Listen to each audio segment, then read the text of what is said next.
बिस्मिल्लाहिर्रहमानिर्रहीम। अस्सलाम वालेकुम माय यूट्यूब फैमिली।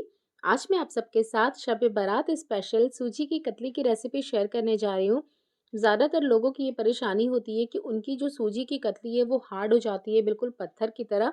तो आज मैं आप लोगों के साथ कुछ ऐसे टिप्स शेयर करूँगी कि आपकी सूजी की कतली बिल्कुल हार्ड नहीं बनेगी, नहीं तो बहुत ज़्यादा सॉफ्ट होगी, बिल्कुल परफेक्ट उसकी कंसिस्टेंसी होगी, जो मैं आपको अभी तोड़ के दिखा देती हूँ।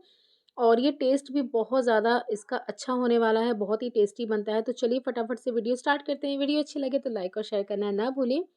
तो सबसे पहले हम एक प्लेट या फिर थाली कुछ भी रेडी करके रख लेंगे, जिसमें आपको कतली को जमाना है। उसे आप पहले से ग्रीस करके रखें, क्योंकि बाद में फिर टाइम नहीं मिलता, उसे हमें जल्दी-जल्दी सेट करना होता है। तो मैंने यहाँ पर एक स्टील की ये प्लेट ले ली है। इसमें हम अच्छे से घी लगा देंगे ब्रश या फिर हाथ की हेल्प से, और थोड़ी से मैं यहाँ पर ड्राई फ्रूट्स भी इस पे स्प्रिंकल कर रही हूँ। ये थोड़े से ग्रेट किए हुए सूखे नारियल, साथ ही में डाल देंगे थोड़े से बादाम, काजू, पिस्ता, जो भी आपका मन करे, जो भी आपके पास घर में है यहाँ पर ड्राई फ्रूट्स, वो आप डाल सकते हैं चॉप करके। तो बस इसे अब हम साइड में रख देंगे। हमारा ट्रे रेडी है। अब हम एक कढ़ाई ले लेंगे। इसमें हम ऐड करेंगे 2 टेबलस्पून देसी घी। इसमें घी बहुत ज़्यादा नहीं जाता है, तो मैंने अभी यहाँ पर सिर्फ 2 बड़े चम्मच ही घी ऐड किया है। अब हम इसमें ऐड करेंगे सूजी। सूजी को हमें भूनना है। तो सबसे पहले आप कोई एक कटोरी या फिर कप, कुछ भी एक सेट कर लें। उसी से आपको सारी चीज़ें लेनी है, लाइक पानी, चीनी, सब कुछ आपको उसी से लेना है। तो मैंने एक कटोरी से 2 कटोरी सूजी यहाँ पर ऐड कर दिया है। और अब हम इसे बिल्कुल लो फ्लेम पर भूनेंगे, जब तक कि सूजी में से बहुत ही अच्छी सौंधी-सौंधी सी खुशबू नहीं आने लगती और इसका कलर भी थोड़ा चेंज नहीं हो जाता। आपको इसे छोड़ना नहीं है, वरना सूजी बहुत ही जल्दी नीचे से बर्न हो जाती है। तो बस आप इसको लगातार चलाते हुए भूनें। लो फ्लेम पर आपको भूनना है। इसमें थोड़ा आपको टाइम चाहिए। तो ये देखिए 10 मिनट तक मैंने इसे भूना है। यहाँ पर सूजी जो है वो लाइट गोल्डन हो गई है। आप देख सकते हैं इसका जो कलर है वो चेंज हो गया है। बिल्कुल इसी तरीके से आपको भी भूनना है, आराम से, जल्दीबाजी नहीं करनी है। तो बस अब हम इसे एक बोल में निकाल के अलग रख लेंगे। तो ये देखिए मैंने यहाँ पर सूजी को एक प्लेट में निकाल दिया है।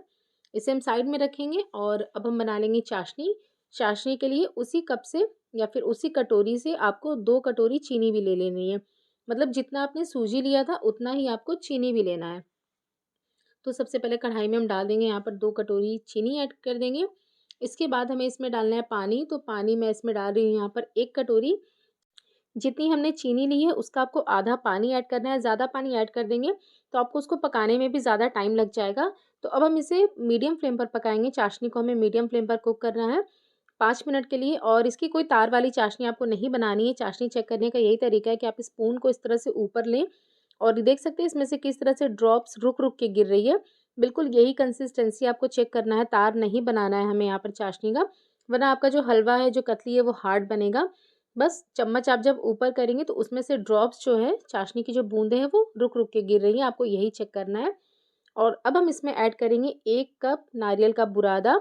इससे इसका जो टेस्ट है वो और ज़्यादा बढ़ भी जाता है और आपकी जो कतली है आपकी वो हार्ड भी नहीं बनती है। नारियल उसको एक अच्छा मॉइस्चर देता है, वो सॉफ्ट बना के रखता है उसको थोड़ा-सा। इसके बाद इसमें जाएगा साथ ही में हरी इलायची पाउडर और ड्राई फ्रूट्स, जो भी आपको पसंद हो। मैंने नारियल, काजू, बादाम और पिस्ता लिया है। आप अपने मनपसंद का कोई भी ड्राई फ्रूट्स इसमें ऐड कर सकते हैं।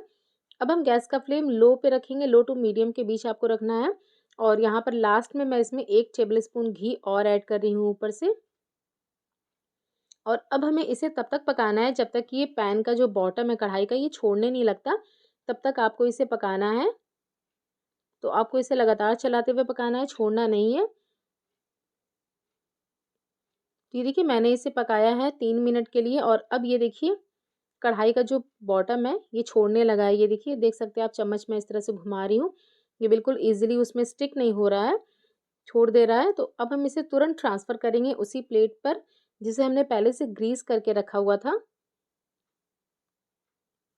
और एक कटोरी पे आपको घी लगाना है, उसके पीछे वाले साइड पे देसी घी लगाकर आप इसे तुरंत इस तरह से फैला दें, या फिर आप कोई स्पून भी ले सकते हैं।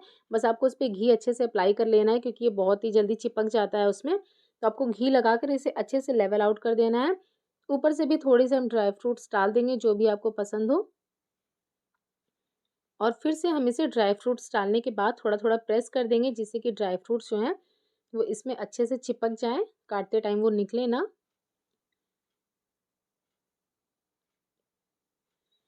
और जब ये हल्का गरम होगा ना तभी हम इसके पीसेस भी कट कर लेंगे, मतलब इस पे निशान लगा लेंगे, क्योंकि जब ये जम जाएगा तब आप इसके इवन पीसेस नहीं कट कर पाएँगे। तो आप इसे जब गरम हो ये हल्का, तभी आप इसके इस तरह से पीसेस कट कर लें और इसे छोड़ दें बिल्कुल रूम टेम्परेचर पे, जब तक कि ये ठंडा होके सेट नहीं हो जाता।